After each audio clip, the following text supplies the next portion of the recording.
What's going on, everyone? My name is D. Anthony with Evolution Traders. In this video, I want to bring something to not only light, but something up here to the mind, bring it to the forefront, because a lot of you guys, even myself, we go through these prop firm challenges and evaluations. We take trades, we buy them, you blow them up, you reset them.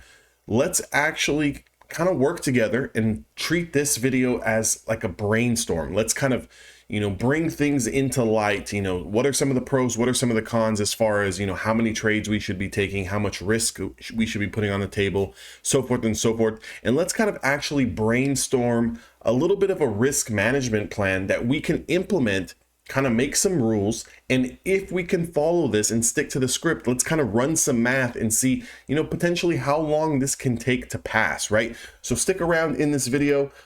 Maybe you guys can get an idea for yourself. That way you guys can kind of implement maybe some of the things that I talk about, right? So right now in the futures trading prop firm space, there's probably two dominant companies, right? We have Top Step and we have Apex. I believe that Top Step is probably a little bit better for, I would say, newer traders or traders who like to hold through a little bit of highs and lows, right? If you like to try to get in on a trend where maybe you're gonna let the trade ride up a little bit and it's gonna pull back and then ride up a little bit more, I would definitely choose Top Step. The reason being is because they do not have that intraday high watermark trailing threshold. If you do not know what that is, go with Top Step. There's your answer right then and there. If you do know what it is and you're more of a scalper, then I believe that when Apex runs sales, 80%, 90%, load up on them and do Apex. But we don't need to get into which one's better. We don't need to get into what my personal opinion is and what is everyone else using. It doesn't really matter. Prop firm is a prop firm. Make sure they're reputable. These two prop firms, I speak about them because I've gotten payouts from them. I know people who have gotten payouts from them. They're legit. They've been here for a while. They're not going anywhere, at least that I can see anytime soon. So what we can see here is the most popular kind of account size for futures is 50K. Okay. So we're going to kind of brainstorm a little bit on a 50K account. Now with a 50K account on Top Step, we are going to have a $2,000 drawdown before we lose our account. With Apex, we are going to have a $2,500 drawdown before we lose our account.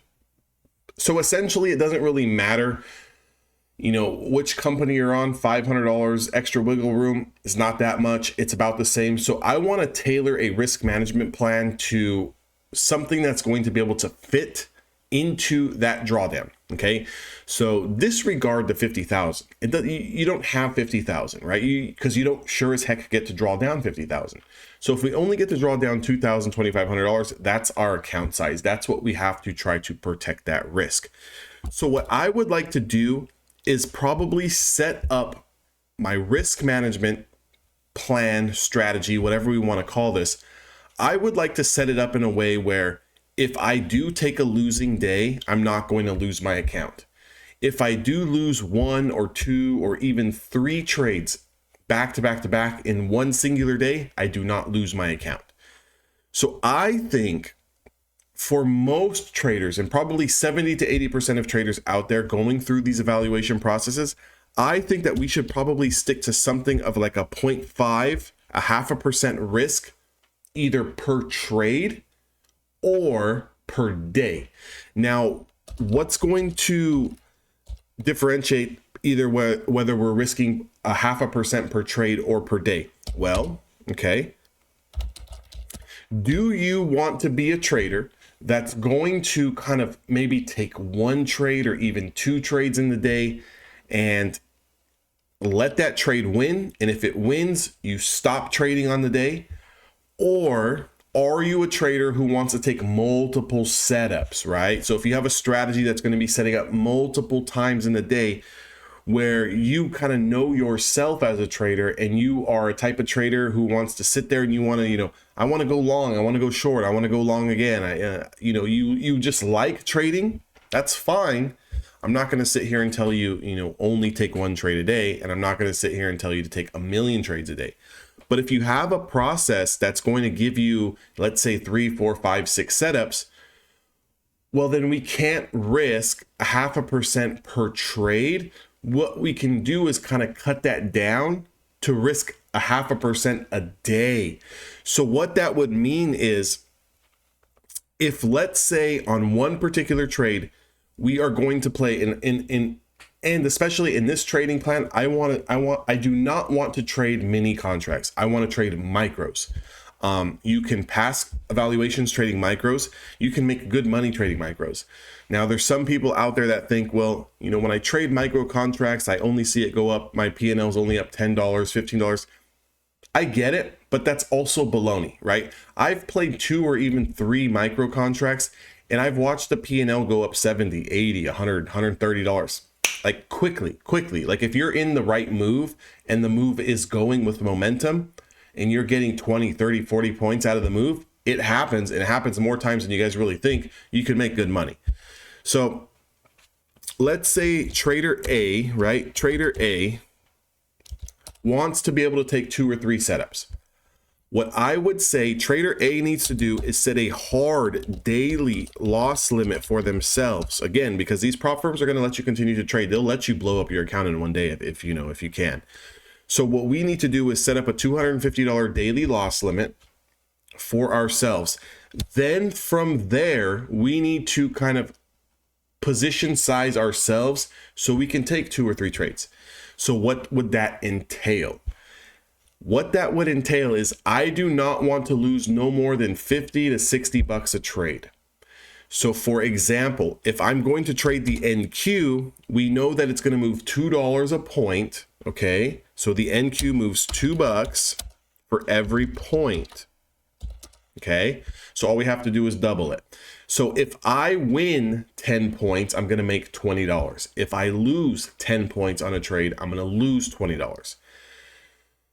So if we have a stop loss that's, let's say, 25 points, that would mean that per every 1 micro contract that we trade, we're going to lose $50. So I would say if you have a 25-point stop loss, trade no more than 1 micro contract. Okay. Now, at that type of risk to reward level, at $50, we can afford to lose 2 or 3 trades in the day, you know, win a trade, battle back a little bit, go back into the green. As long as we don't hit $250 loss on the day, we can continue to trade. Now, if you want to trade 2 micros and you have a 25-point stop loss, again, I also am not saying to just set a generic stop loss of every trade you take, it's 25 points or 10 points. I believe we need to set our stop losses built around technical structure, around a previous swing high or low. You know, I use a 1-bar stop system. If you guys have been watching this video, you guys know I use a 1-bar stop system. So, you know, every trade, my stop loss is going to be different. Some trades, it's going to be 18 points. Some trades, it's going to be 35. But I correlate the number of contracts I'm going to play based on how much I want to lose, okay? So I'm always in control. That's another thing, always be in control. So if we play 2 contracts, for example, let's say we play, and I'm using 25 points as an example in this video. If we play 2 cons, right, M and Q, 2 cons, if we lose 25 points, that's $50 for every contract. We're going to lose $100. Okay. So think about that. If you take 1 trade and it's a loser, you're going to lose $100. That means you can still trade because we're giving ourselves a hard 250 daily loss limit max threshold. Let's say our next trade we win. Now we're back break even. Let's say the 3rd trade we take is a winner. Now we can close it up at plus $100. Or if we take another loss, then maybe we can close it at $100 and kind of just end the day and protect ourselves. But again, I think that that's pretty good. I really wouldn't want to stretch it more than 2 contracts at a time with a $25 stop loss. Or you can do it this way. Trader B is a little bit more aggressive. Okay, you're more aggressive, meaning you want to pass a lot sooner. So what we're going to do is risk $250 a trade. Now, how we're going to protect our risk and protect ourselves from blowing up is if we take 1 trade and we lose 250, we're done. We come back tomorrow, we do it again. We come back tomorrow, we do it again. We come back tomorrow, we do it again. And sometimes you might get, you know, a trade that goes for $250, $300, $400. But trader B is going to maximize the number of contracts they play per trade based on that $250 risk. So that half a percentage, what they want to do is, let's say, for example, for the sake of the video, we're going to use a 25-point stop loss. So we already know that for every one contract, we're going to lose $50. So 50, 100, 150, 200, 250, right? Just for everyone out there to do the math slowly. We can play five micro contracts. Okay, so trader B is going to risk 0.5 a trade versus trader A, right?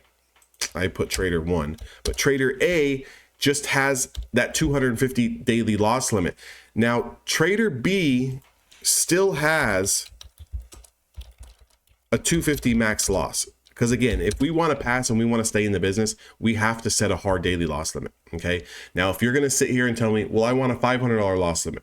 Okay. You can do that. Just adjust the math, but just also know that if you do hit a cold streak where you have, you know, 3 or 4 days in a row, you're pretty close to blowing up your account, versus this little bit of a trading plan here can stretch you out at least 2 weeks, right? So we should not blow an account in less than 3 weeks, right? In less than 3 weeks. And that would mean that we would have to lose every day, hit our daily loss limit of 250 for about 2.5, 3 weeks. Pretty hard to do if you do have a process and you have a strategy, right? If you guys want to learn strategy, I teach a few good strategies that work. And we can discuss that in further detail at evolutiontraders.com. That's my private mentorship group. That link is down in the description. So trader B still has that $250 max loss limit, but they're going to risk 0.5 a trade. So for every trade, example, 25-point stop loss, we're going to play 5 contracts.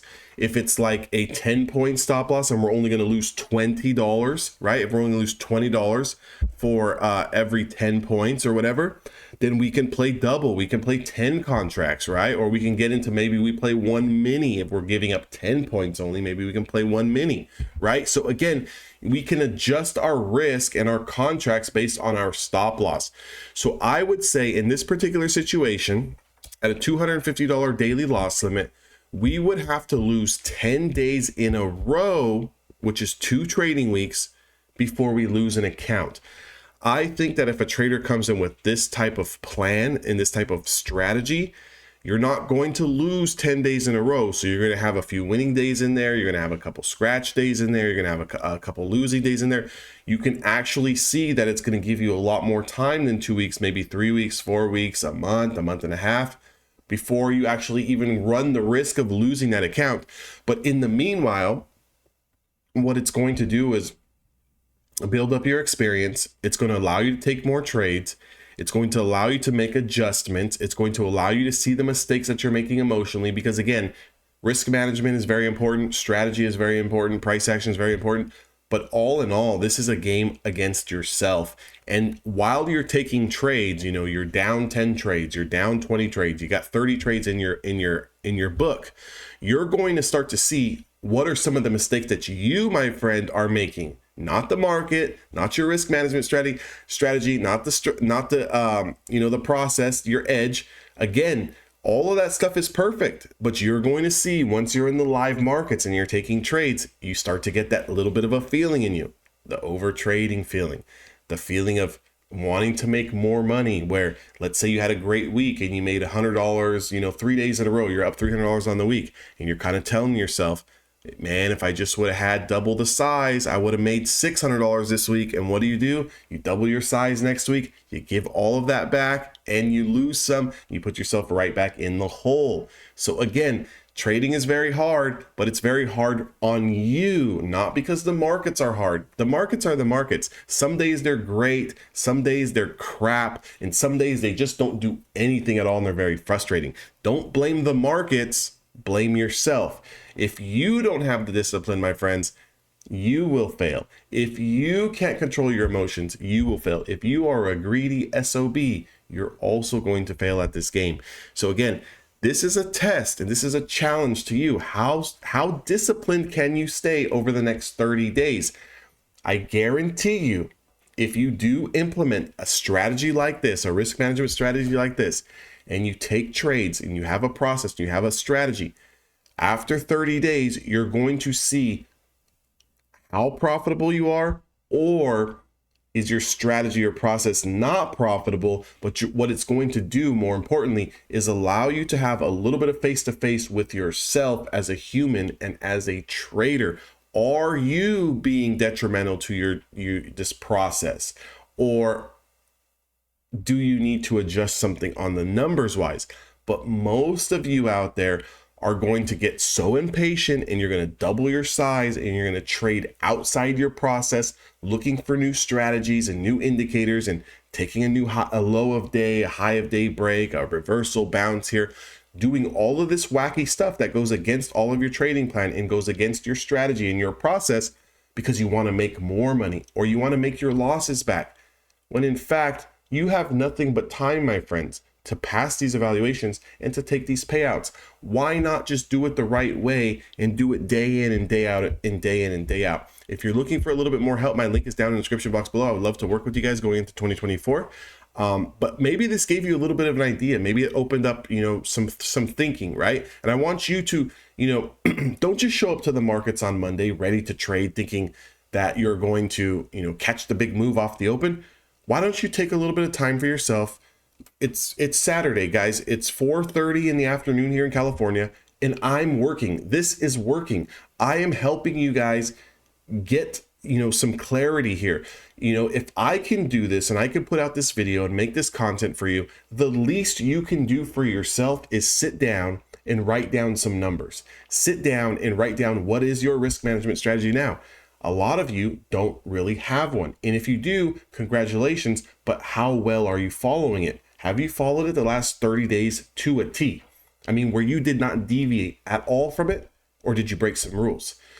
Again, if you need the help, reach out, because there's people out there who can help you. Cut the learning curve in half. You don't want to do this alone. You want to do this with other people. You want to do this in a community. You want to have a team. You want to have a trading buddy. You want to have a coach. You want to have a mentor. Guys, we can all make money together, and you can be on a much faster path to getting there if you just seek the help and you actually just let your guard down. Many of you are too egotistical. You guys have egos this big, okay, where, oh, he's only telling me to make $250 a day. That's nothing. I have a normal 9-to-5 job and I make $300 or $400 a day. Guys, you have to start somewhere. How much money did you personally pull out of the market? Did you deposit $10,000 into your pocket last month? Because if you did, you're in the upper echelon of traders when it comes to retail traders. The average retail trader after taxes, again, we'll get into taxes and all this other stuff in another video when you guys are profitable, so don't worry about it now. But after taxes, after expenses, after everything that goes on with involved in trading, guys, your upper echelon of a retail trader is like a low six-figure trader, $100,000 to $200,000 a year. So again, it's not all these professional traders on the retail side of things are making millions of dollars, guys. Be realistic. That's still really good money, and you can still build a really solid foundation and compound that over time to make more money. I hope you guys enjoyed the video. I'll see you guys on the next one.